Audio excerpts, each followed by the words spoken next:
Baik, bismillahirrahmanirrahim. Assalamualaikum warahmatullahi wabarakatuh. Eh, Kembali lagi bersama saya, Hairul Setiawan.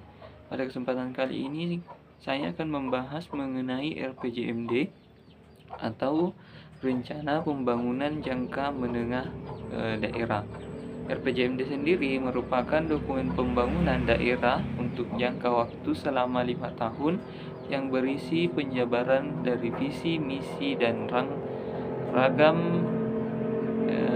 kepala daerah dengan berpedoman pada RPJP daerah serta memperhatikan RPJM nasional. Sebelum kita lanjut, ada baiknya saya memperkenalkan diri. Perkenalkan, nama saya Hairul Setiawan dengan NIM 200222140 dari Fakultas Ilmu Sosial dan Ilmu Politik Universitas Muhammadiyah Sinjai. Baik, kita lanjut. Pada kesempatan kali ini kita akan membahas 5 pokok bahasan. Yang pertama, tujuan RPJMD, yang kedua, ruang lingkup RPJMD, yang ketiga, prinsip penyusunan RPJMD, yang keempat, penyusunan RPJMD, dan yang kelima, RPJMD yang berkualitas. Baik, kita langsung saja masuk ke yang pertama, yakni tujuan RPJMD. Tujuan RPJMD sendiri bertujuan untuk menjadi acuan dasar pemecahan permasalahan daerah melalui koordinasi antar pelaku pembangunan, integrasi, sinkronisasi, dan strategi antar fungsi pemerintahan daerah maupun pemerintah pusat, serta prinsip masyarakat. Dan yang keempat,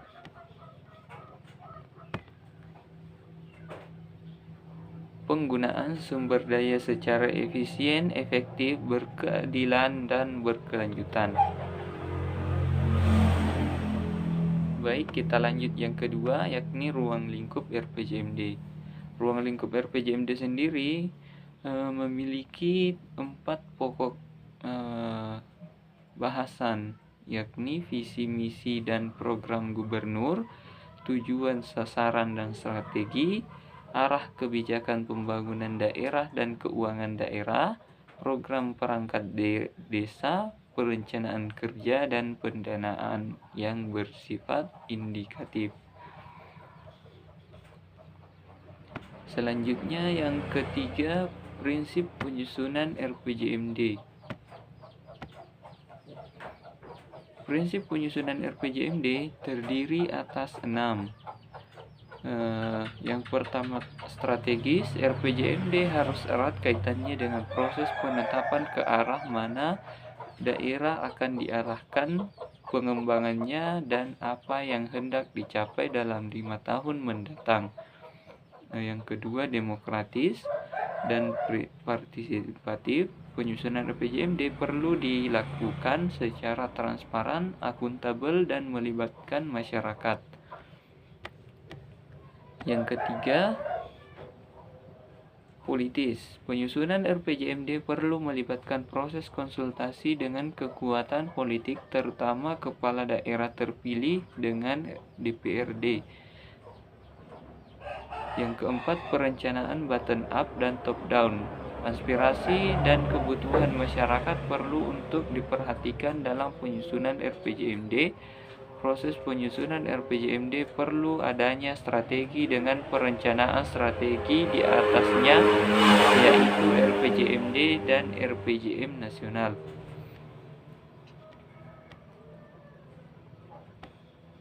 Yang keempat, penyusunan RPJMD. Dalam menyusun RPJMD terdapat 6 tahapan yang perlu diikuti agar RPJMD ini tepat sasaran dan tidak salah arah.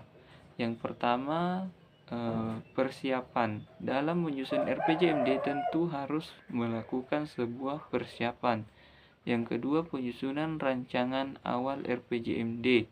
Setelah penyusunan rancangan awal RPJMD terstruktur, maka tahap selanjutnya adalah tahap penyusunan rancangan awal Restra SKPD.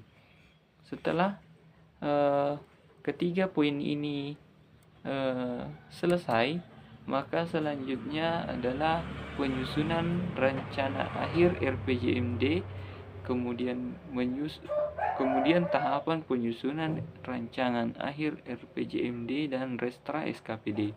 Setelah kelima poin itu selesai, maka penetapan perda atau perkada tentang RPJMD akan ditetapkan.